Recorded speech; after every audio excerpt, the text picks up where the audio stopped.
missiooni lõpetamine. Õues hakkas kiikimiiki kell piiksuma ja ekraanile ilmus kiri. Me peame piima ja piimatooted oma planeedile viima. Uuri, kuidas seda teha. Kiikimiiki ja Mari vaatasid teineteisele otsa. Paistab, et te peaksite endale lehmad võtma, ütles Mari. Sul on õigus, hüüatas Kiikimiiki. Just nii me teemegi. Aga kuidas? Tule kaasa, siis näed. Vanamardi laudas oli rahulik. Oota sina õues, ma teen ruttu, ütles Kiikimiiki Marile. Mari läks õue ja jäi ootama.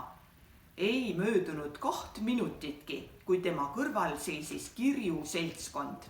Kiikimiiki, 1 lehm, 1 pull ja 1 vasikas. Ma võtan nad endaga kaasa. Jätsin lauta 2 kastitäit raha, sellest peaks piisama. Paistis, et Kiikimiiki oli kõik läbi mõelnud. Vii mind palun tagasi kooli, ütles Mari. Mari võttis Kiikimiikil käest kinni. Teises käes hoidis Kiikimiiki nööri, mille küljes olid loomad. Hops, sosistas ta.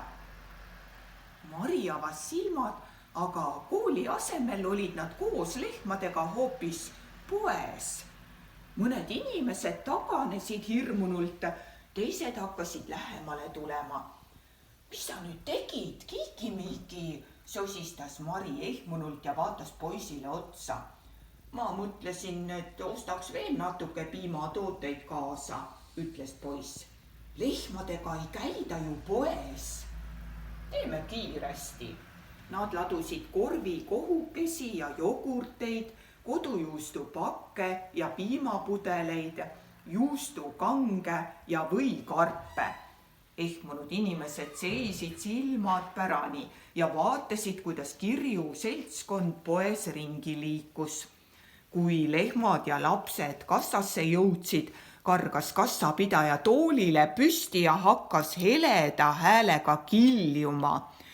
Kiikimiiki ulatas talle rahulikult raha ning enne kui turvamehed kohale jõudsid, oli seltskond juba õues.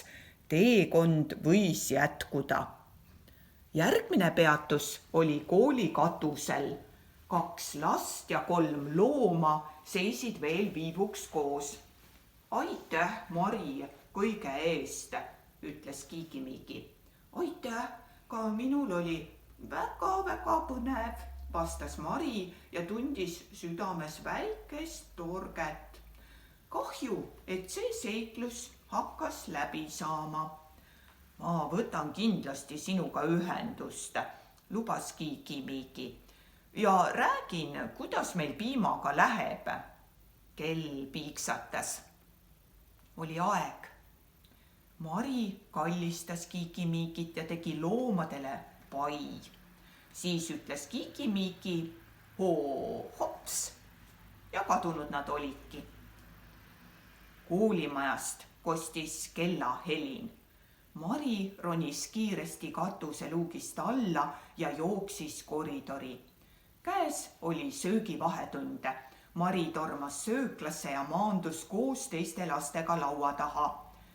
Piim teeb tugevaks, hüüdis Mari ja haaras piimaklaasi. Ka teised lapsed sirutasid käe piima järele. Piim on lahe, hõikas Mart, nende klassi naljahammas. Külm jook maitses nii hästi, et Mari võttis teise klaasi veel.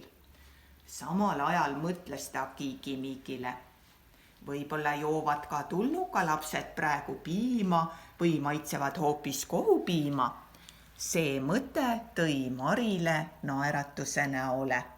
Piim on tõesti lahe.